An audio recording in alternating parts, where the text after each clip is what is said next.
Welcome to Homeward. I'm Jim Burns. Thanks so much for joining us today. It's going to be a great podcast, by the way. We're going to talk today about timeless wisdom for blended families. Did you know this? Listen to this. 63% of people in the United States, and I realize we have people all over the world listening, but in the United States have a step-family relationship. That's amazing. But let me say this. If you don't have a blended family or you're not somehow connected to a blended family, I don't want you to turn this podcast off because we have Laura Petherbridge with us. She has great takeaways, and we're going to have takeaways on parenting that are very, very, very key and very important. No one ever said a blended family is easy. I mean, it doesn't come that way. It's just not. A man and a woman oftentimes fall in love, and most of the time it's after a divorce or a death. So, those aren't easy things to handle. Now they found a new love of their life. And because they're so attracted to each other, they hope and expect that the family's going to all fall behind them, right in line. And that's not always the thing that happens either, right? There's authorities who rarely use the word blended because they say it doesn't happen as easy as we think when they describe step families. They say it sounds too easy. Well, however, like I said, good news today. Laura Petherbridge is with us. I think she's one of the great authorities here in our world on this subject.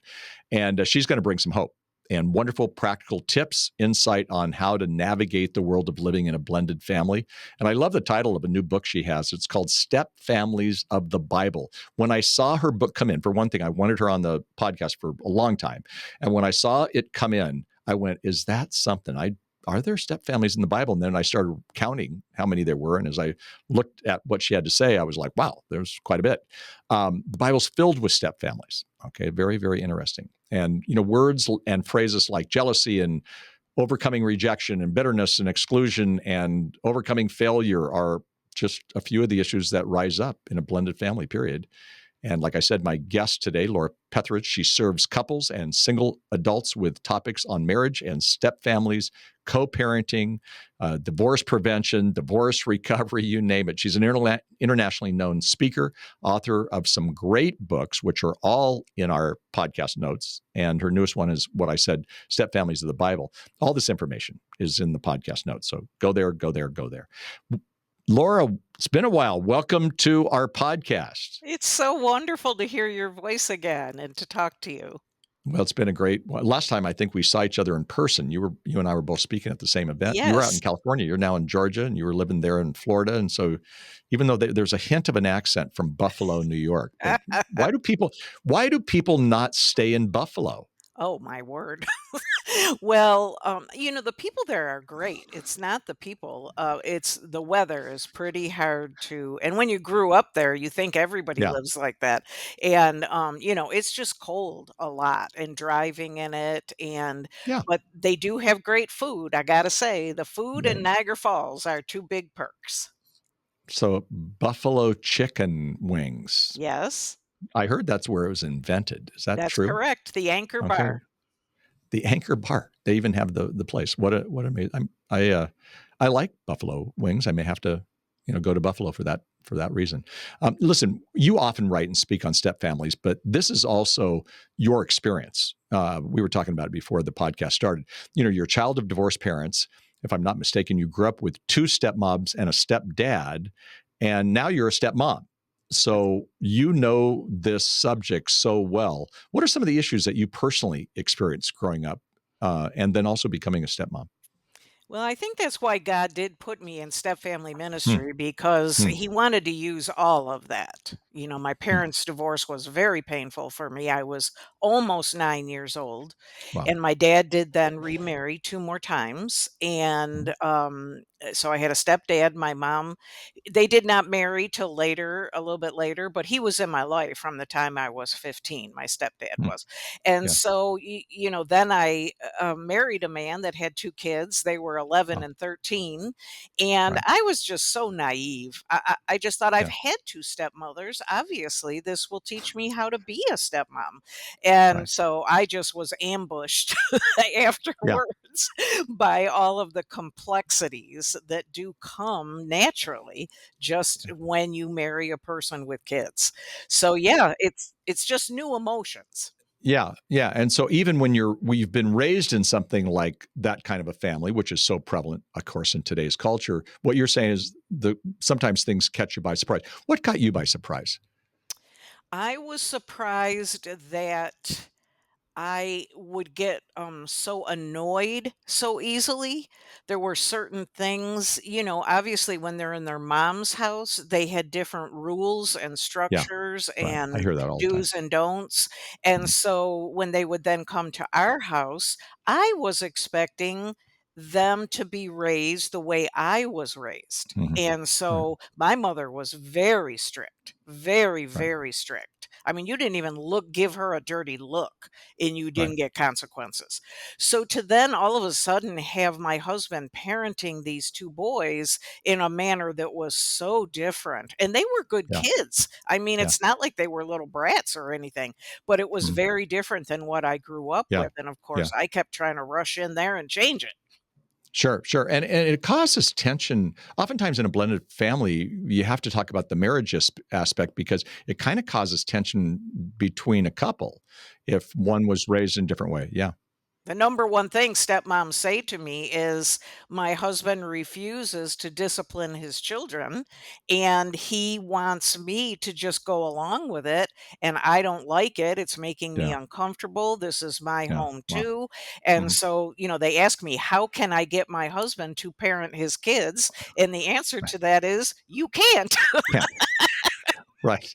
They're looking for a simple quick fix and in this kind of a thing that there isn't. Isn't that fascinating? It's so interesting because I hear what you're saying. I hear this every week. If I'm out on the road, I hear that. Now, is there a difference between a step parent and a blended family? That's a very good question.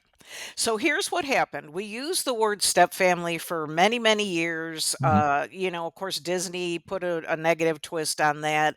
mhm, So as time went on, people became uncomfortable. They just didn't like the word mhm. stepfamily. So they started using the phrase blended family.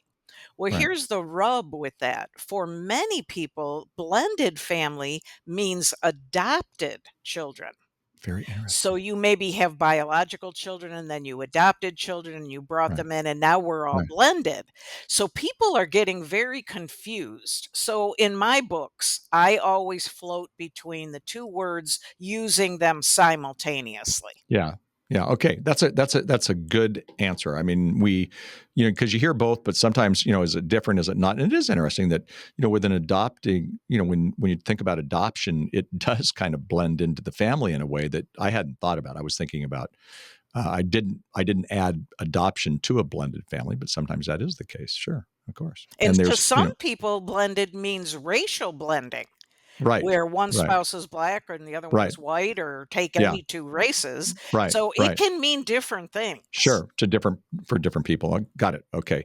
Now, the title of your book intrigued me when it came across here at Homeward.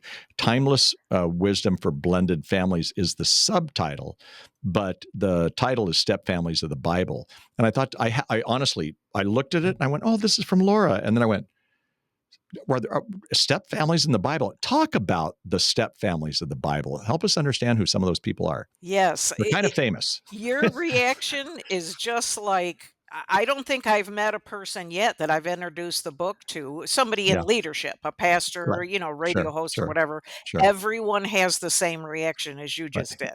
Interesting. And we don't think of the families in the Old Testament as being step families. We Right. have a different image in our head. Mhm. And probably about 6 years ago, was when I was in my life coaching and dealing with one family after another, in a Bible study I was in, was reading about one of these Old Testament patriarchs and their families, and all of a sudden, the Holy Spirit just wept Oh, me and said, "You get it that that's a step family, right?" isn't that something? And so that's really where the idea came from, Yeah. and I was just mesmerized how the things they were dealing with in the Old Testament 3,000 years ago were the same emotions as my, clients were dealing with. And Amazing. so that was the springboard. Yeah. So give us an illustration, give us an example of both things. Who is it and what was the emotion that they were experiencing? Well, one of the best examples is Abraham, Sarah, and Hagar. Yeah. And so, Abraham and Sarah promise that they're going to have a baby. Sarah Mm. can't get pregnant. And she has the brilliant idea of saying, "Hey, I'll give you my servant." Now, we have to remember that back in that day, that was very common. Right. Women's main purpose for existing Mhm. was to have babies, and in particular sons. Yeah. And so when she can't get pregnant, she's very upset about it. She's Yeah. very lost. And, she says to her husband, "Go ahead, have a baby with my maidservant, and we'll raise this child together." And that did not go as planned. No. And so neither women are happy about it, Right. and they get into some pretty severe cat fights. Mhm. And I mean, it's just like a reality TV show today between Sure. Abraham, his current wife, and what we would Right. call Hagar as being the stepmom. Yeah. And they're fighting over everything, who gets Sure. to have Abraham, how they're going to raise the kids. The two kids are fighting with each other. It Yeah. just turns into a ball of emotions. Yeah. And when that, I mean, that happens, would you say the majority of step families have that when with the blended family, with the stepmom, with the kids trying to get along or not getting along? Would you say that's that's extremely common? I It know ever so is. often people say we blended, it was perfect. And I'm like, wow, I didn't Yeah. expect that. It's It- well, and we don't really have stats on that exactly, but I can tell you that the stepmom and the biological mom fight much more than the stepdad and the biological dad. Very interesting. Yes, the 2 women definitely are competing, angry, Yeah. fighting. Mhm. Men are much more like, "Okay, if you don't wanna get along, I'll go sit over here in my recliner. I'm not gonna fight with you." And Us men. so, the women are much more easily offended. The Fascinating. stepmom doesn't wanna hear what the mom wants to be happening. The mom doesn't want to extend any grace to the stepmom. So this is, and of course, the person that gets wounded the most is the child caught between these 2 homes. Yeah. Yeah. Right. Isn't that interesting? I have a book that I wrote called Doing Life with Your Adult Children. And my eighth principle is I ask a woman, what do you, she has sons. And I said, so, and it's the chapter on blended family and in-laws and all that. So it's not just the blend. And I said, so what did you do? We have 3 daughters. So, we had drama and hormones and all kinds of fun things in these weddings and a lot of expense. And she goes, "Oh, I just wore beige and I kept my mouth shut." Is that the advice that you would say to some stepmoms, that they need to back off and let the biological parents figure it out? Or is there another answer to that? Well, it really depends on dad. See, dad is Okay. the key. We keep Yeah. looking at the 2 women, but dad Mhm. is really the key here. And so the couple, dad and his new wife, they first Mhm. of all need to sit down and determine what the stepmom's role is going to be. It's good. Dad often wants to recreate a new family and Mm. pretend that it's a new biological family. Yeah. This is unrealistic and does not happen. It's really good. Very rarely Mm. happens, even if mom is dead. Yeah. But it's very hard to get him to understand, she can't just replace the mom. It's not going to work if you keep pushing that. So it requires a great deal of maturity between the 2 women. Mhm. It Yeah. requires both of them to put themselves in the other woman's shoes of what they're dealing with. Mhm. And of course, as our society becomes more and more self-centered, that is becoming more and more complicated, more and more difficult, because being a step parent requires an incredible amount of sacrifice. Yeah, sacrifice, discipline, and also intentionality. What I hear, I kind of reading in between the lines, there too many times people who have already been married, and again, it's either divorce or a death, but they don't go get counseling. And I always say to people, no, this is the number one thing you need to get is some premarital counseling, because you got to talk about the role and some of these issues before you get married, not in the heat of the battle, because it's going Exactly. to hurt your marriage. Yeah. Yes, Yeah. exactly, and very few people do that, and if they Right. do, especially if they're Christians, they attend a pre-marriage class at their church, and those classes have No, absolutely nothing no, on the complexities that a step family faces that a biological family does no, not no. face. Yeah, got to bring it up. It's interesting. My friend Doug Fields and I wrote a book called Getting Ready for Marriage, and it's always fascinating because one of our chapters is on blending and step parenting and that whole thing. And I find that people who are going to blend their family, they go straight to that chapter. They skip finances, sexuality, relationship with God. They go right there. And actually that's not a bad thing to It's do, not.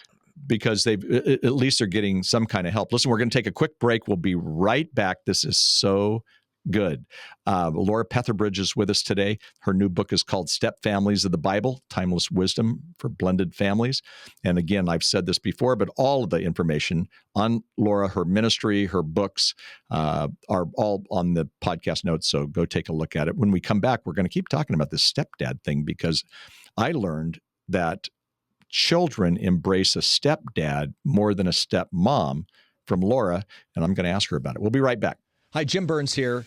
I am so excited about what's going on at Homeward. Some of you are just learning that things are changing around here, and one of the most exciting things changing is our new president, Marcus. And Marcus, tell us what's going on with Homeward.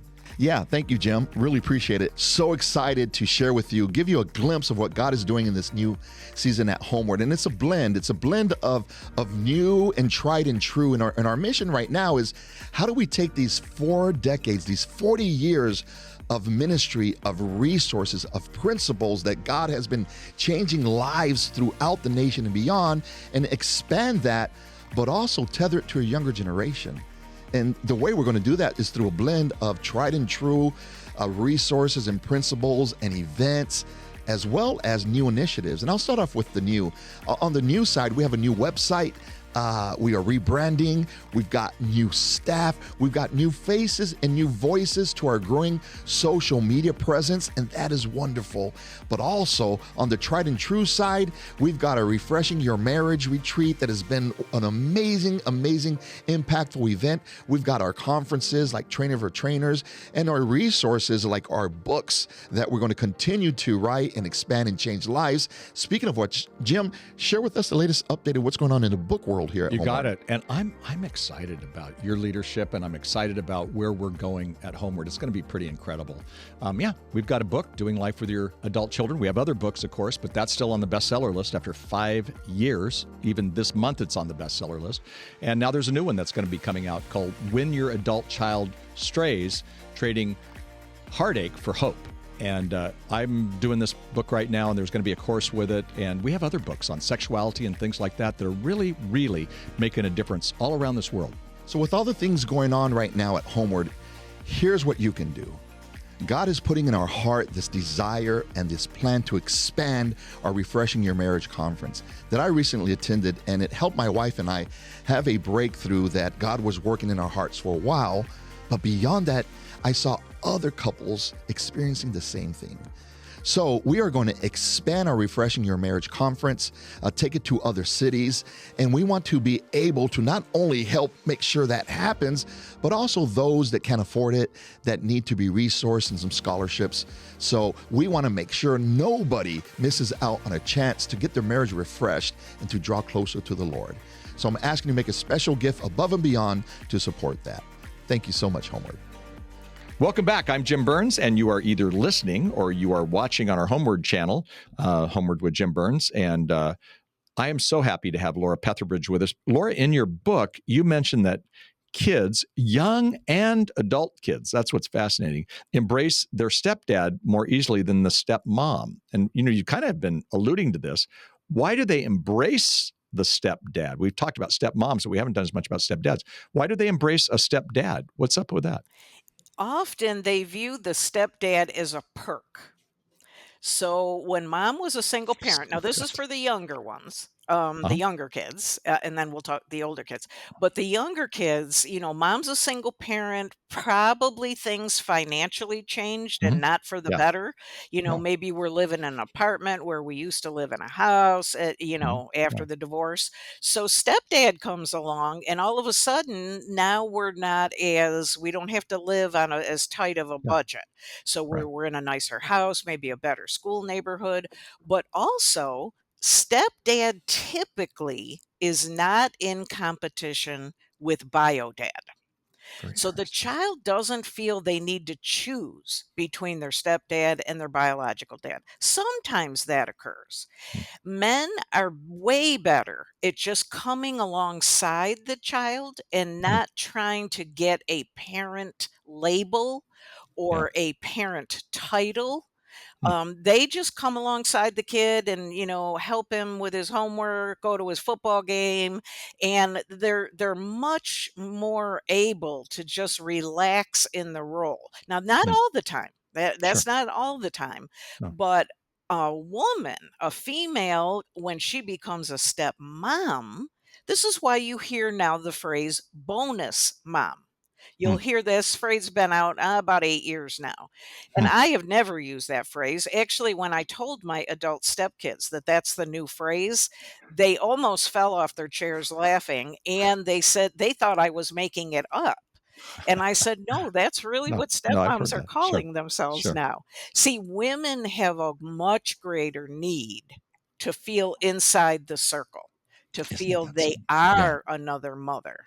And Yeah. this is my home. You're going to listen to me. You're going to follow my rules. Mm. And the two women just have more competition Mm. between the two. And sometimes one of the women is being very, very high conflict, argumentative, nasty, doing anything she can to make Yeah. the other home more difficult. So I'm not saying men never do that, but Sure. they do it less often. That's interesting. I didn't see this conversation going this way because you're talking about the difference of a mom and the difference of a dad. Obviously, there are differences in the way moms and dads parent, period. But, this has been very, very fascinating. Now, what do you say? This is probably the question that comes to me most. A stepmom walks up to me at one of our homeward seminars and says, "So, in our home, we're Christian, and we want our kids and my husband's kids. We want to, we're raising them in the church and whatnot. Over there, they're not doing it that way. Stepdad, stepmom, whoever, in fact, they refuse to not only talk about God, but they refuse to let them even go to church. So there's a party lifestyle. There's all these different kind of things. What do you say to that person who's really seeking? What do I do? How do I? There's two homes going on, and one's kind of living in the Christian values, and one's not. That's a very popular situation, especially today. Mm-hmm. In the 30 years I've been working in divorce recovery and step families, this is probably the biggest change, Yeah, yeah, is the radical differences between the yeah, homes. yeah, And so I always say more is caught than taught. yeah. I So like that. I encourage dad and stepmom or mom and stepdad Mm-hmm. to make certain you are living what you are teaching. Yeah, And that means how you are treating the other home, mm-hmm. how you are talking about the other home, Yeah. and that includes your body language. See, kids are very smart. Sure, they They are. know when you despise their other parent. They can Yeah, tell. I get lots of people say to me, "Oh, we never badmouth the other home." But just by their body language and the way they're sure. talking to me, I Very can interesting. tell you Yeah, have deep, deep resentment and pain yeah, and yeah, angst towards that other yeah. home. Now that may be justifiable. The other home may be doing stuff to alienate you as Mm-hmm. as the parent, but the kids are watching the Yeah, difference between the two homes. yeah. And when we criticize and see, children tend to side with the parent they view as the victim. Very So if interesting. they Wow. see one Wow. home as kind of acting like we're better because we're the Yeah. Christian home, they're going to side with the other home Yeah. because that's the victim home. Isn't that's really interesting insight? We could do a whole show on Yes, that we could. sometime. So we've been talking about stepmoms, stepdads. You have been a stepmom. Now, of course, they're adult kids, but you've been a stepmom for over 39 years. What do you wish you had known before you became a stepmom? I wished I'd have taken a lot more time. I had only been divorced about a year. Hmm. And I was in so much pain and grief. So I didn't Yeah. understand a lot of that back then. Yeah. I was in so much pain and grief. I Yeah. was dragging the corpse of my first marriage Sure. into my second Into marriage. your second marriage. Yeah. Yeah. And I think so many people, if they'll work on it, and if they, if you don't heal, you will repeat. And it's interesting because if they don't go through the healing process, and they bring that corpse, it's a great way of saying it, into the next relationship. I mean, it doesn't just affect your marriage. It doesn't just affect your own life. It affects these kids that we're talking about today. Absolutely. And I Yeah. would have been a much better stepmother if I was more healed. Yeah. See, people think they're healed, Sure. but and they think a new relationship is going to help that healing. The other thing is that being a stepmom triggered a lot of my own childhood pain. Sure. So when the stepkids Wow. reject you or make fun of you or don't, want to include you, or the Christmas table is all about what they did when they were kids, when their mom and dad were together. See, Mhm. that's a lot of rejection. That's a lot Sure. of like, wow, I'm not even inside this circle. And Yeah. see, I had a lot of pain from my childhood. And so that triggered all those emotions that I had never dealt with. Yeah. Okay. Let's talk about some of those common issues: jealousy, feeling rejected. I'm getting all this from your book. Feelings of exclusion, what you just mentioned. How do you combat those feelings, or how do you work through them? How do you work through the healing process? I know you don't do a magic wand, or there's not a fancy prayer that you say and then you're okay. I realize that, but what do you do if you do feel those things and more? I had to really let the Holy Spirit teach me the why. That was the first place I had to Hmm. go. I had Hmm. to spend a lot of time sitting with God, reading the word, letting the whole talking to the Holy Spirit, just like, okay, you have to help me discover why I'm feeling so rejected, Hmm. why this is having such an Hmm. impact on me, Hmm. why I'm having such jealousy or angst or rage. Where is this coming from? And so once I was able to get to that place where I was vulnerable enough, then I went and got some professional help for those things. Hmm. Yeah. Then I learned to pray, God, give me the mind of Christ. And Yeah. to That's good. this day, I'll be married 40 years in December. Wow. To this day, they're adults. I now have grandkids. They only call me Nana. They don't know me as a step Nana. I've been in their life their whole lives. But that Sure. doesn't mean issues don't arise, step family issues. And I Sure. have to say, Lord, help me to see these people the way you see them and Wow. give me the mind of Christ. Yeah, that's great. There's a load of people, thousands of people who need to hear that big time. If you don't heal, you will repeat. And that's what sometimes takes place. That's why sometimes second or third marriages don't work, is because, they didn't go through that healing process. It takes courage. Communication is a learned trait.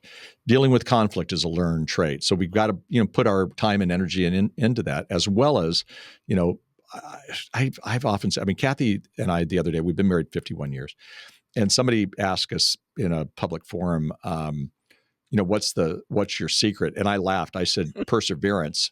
And people, thought that was good. And then Kathy said, well, it's actually God. And really, I mean, I don't think we would be Christian. We would be married, I should say. I don't think we would be married if it wasn't for God. And I appreciate you bringing up the fact that, you bring God into this, and, he comes alongside brokenness. He's okay with our messes. That's We right. forget that. That's right. And, we're in a mess. Well, he's okay with our messes. And I think that's an important issue that comes across in all of your writing, and especially in this book here. And with step families, you have to overcome the shame. Yeah. See, you got Yeah. all these other emotions that you just described in a Mhm. biological marriage, but very often step families are covered in shame, especially if they're Yeah. Christian, and sometimes that's because of the way the church has treated them. Right. Right. Right. They have some. It's shame, and then they also have the brokenness that could be happening from a toxic church situation. And obviously every church isn't toxic, but there's a lot of churches that don't treat a blended family well. You talk about this actually. I mean, Yes. it doesn't. The church doesn't treat these people as children of the King and who are forgiven and move on. But yeah, you're right. That's a complicated thing. So I'm going to give you a case study. So I was speaking at a mega church, and a woman comes up to me. It was actually at a book signing. And so, you've done this. So there's people in line, and then she comes and drops this on me. She said, "So I'm a stepmom, and I'm waiting for the next thing." And she says, "See those two guys over there?" And there were two young teenage boys, and they were on their phones, leaning against like the window. She said, "So I'm in charge of them, and I've been recently married to my husband." She told me who her husband was, and he was actually a musician that everybody listening would know. This musician, very, very, very famous musician. So I all of a sudden got starstruck, I guess. I was a fanboy for like 1 second. And then she said, "But he married me because he travels. So he's gone this weekend performing, and the boys are not allowed on their cell phone." I said they couldn't be on there because they went against the rules, and but notice, they're not listening to me. And my husband, I think he partly married me. He loves me. I'm convinced he loves me, but also he needed somebody to take care of the kids and discipline them. And I right now am so frustrated. I'm frustrated with my husband. I'm frustrated with those kids. She said, "I'm frustrated with me." And then again, you're in a lineup, so it's not like I can sit and have a cup of coffee with her. And she goes, "So what do I do?" So she just said that to you. What do you say to her? Well, I think you need to start bringing my stepmom book with you. That's what I think. Seriously, I need to. I needed to have it in my back pocket and say, here Exactly. you go. Ironically, that is the number one question that I get Sure. from, in Is that particular, right? stepmoms. Yeah. Stepdads too, but Mhm. see, the stepmom cannot parent more than the parent. Right. She Right. cannot. Stepdad either. Yeah. The biological parent is the one that has the bond, the authority, and we often get married thinking, "Oh, good, this person will now come in and be the heavy, so I don't have to be the Yeah. He heavy was anymore." Disneyland dad. Yes. He probably felt guilty about traveling so much and the divorce. Exactly. And they Yeah. want the kid to have boundaries and rules, but, and they're afraid the child will stop coming to visit them if they Yeah. implement those boundaries.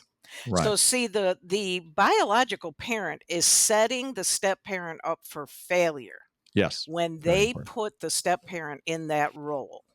Yeah. And so automatically, I would look her dead in the eye and say, "You have to talk to your husband, either get on a phone call with me, read one of my books, something, because he needs to discover that Mm. he has put you in a no win situation.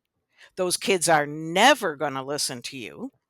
And he has to implement the consequences. So when he's at work or not at home, if he says you can't be, okay, we'll say the phone has to be on the kitchen table by 10 o'clock at night, and the kids don't put they need to know ahead of time. If I don't do what my dad said, there's Mm. going to be blank consequence. And that consequence is not going to come from my stepmother. It is going to come from my dad. Wow, I was like your assistant on that because I said those words. Maybe it was from me reading your book, but I pretty much said that later in the day. So I preached at this mega church on a Saturday and a Sunday, and then later on Sunday night, I did a seminar and I could see this guy, and he's recognizable. So he comes up afterwards. He puts his hand out and he said, "So I hear you threw me under the bus because I just said," and I went, "Oh, great," and he goes, "Thank you. That's Yep. I really needed that. What you said to my wife is right. I need to change my ways and I need to take the lead. I've been, slacking on that." And I went, wow, this guy, I honestly think this guy was going to listen to what you just said, but it was kind of the same thing I said. Yes. And so it turns out to be a good story. But I love that you said that because because the biological parent, whether it's stepmom or whether it's mom or dad, they have to take the lead. Sometimes dads will come in and they had a very they were very strict, so they try to overpower their stepkids with their strictness, or they were a warrior, and so they're trying to push. That's not going to work. No. And then the mom cowers, but the mom still needs to take the lead with that, and that's it's a hard one. It's so key. And then We the don't have much time. biological parent in the other home is Yeah. mad at the step parent because they Yeah. were so mean and cruel Sure. and No doubt. nasty to my No. child. How dare No. you do that to my Yeah. child? No, absolutely. No doubt about it. We don't have much time left, but what motivated you to write a book like this book that you wrote, Stepfamilies of the Bible? Well, I'm going to be brutally honest with you.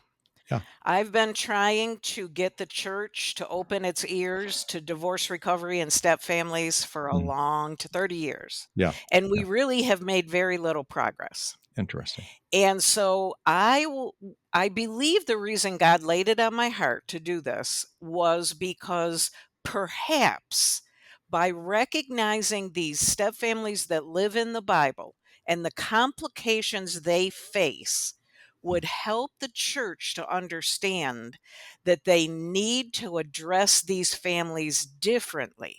Their issues are different, their complexities are different, their format is different. And it's my prayer that God will take these words to open the eyes of the church so that they will. This is an untapped mission field. Yes. They don't come to church. This is an untapped mission field, and they're hungry for Jesus, but they feel a lot of shame coming in the church, or they feel that they'll be ostracized because they're not a biological family. Yeah, no, so good. And there's dysfunctionality in the Bible. I mean, you look at the heroes, the mothers and the fathers of our faith in the book of Hebrews, there's a murderer, there's a prostitute, there's a liar. And these were this is our family. So Exactly. our family, welcome to the dysfunctional family. But anyway, I loved that you did that. I do agree with you. I was even thinking churches can do a small group with this. Some of the stepmoms get together and kind of read this book. Some of the stepmoms and dads as couples, read this. And it really gives them a chance to have the conversations. Now, again, that doesn't mean that they shouldn't. There are great parenting conferences where everybody can join in. But when we have to all in the church, we have to meet the needs of all of our people. I call it personally tailored discipleship. And I feel that's what your book has done for us. So Laura, thank you so much for being with us. Thank you for helping families. We need content like yours. And I just appreciate you so much. Thank you. I really appreciate your heart for step families. Well, friends, if you are connected to a blended family, be sure and go to Laura's website, read her books. Her new one is called Stepfamilies of the Bible, and she has other resources as well. I love her book, and we referred to this. She wrote this with one of my great friends, Ron Deal, and it's called The Smart Stepmom. Really, really good book. Good content.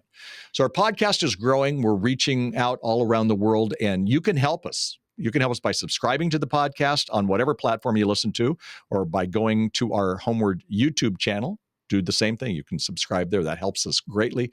But also you can help us by letting others know about the podcast. So I know of small groups who are using this. Wouldn't this be a great conversation for some people who are in the blend? And, have a conversation, listen to the great insight. I mean, I was taking notes on Laura today. Okay, it's just great stuff. And Homeward has wonderful books, resources, courses. So go to homeward.com. I'm off to do 6 speaking events in less than 2 weeks. And so I'm going on the road. Kathy's going to go with me for half the time, but she could take it for about half the time. And then she's like, okay, go have fun. I'm going to go see the grandkids. And that's just fine and dandy. But, I love that. I love doing our parenting seminars. We have loads of other people. So you can go to Homeward and learn about our parenting and marriage seminars. Like I said, on our courses, you can go to our website, invite one of our great communicators to come and do an in-person seminar. We're the large provider of parenting seminars in the U.S., and we do that because we have some great communicators. Anyway, thanks so much for dropping by today. Until next time, I'm Jim Burns, and you are listening, or you're going to watch on our YouTube channel. But you can always go to homeward.com for more info, and we're here to help you. And may I just say, I love being with you, and it's a privilege to put on a podcast like this. This was a great half an hour, little bit over half an hour of incredible content. So anyway, God bless you, and thank you.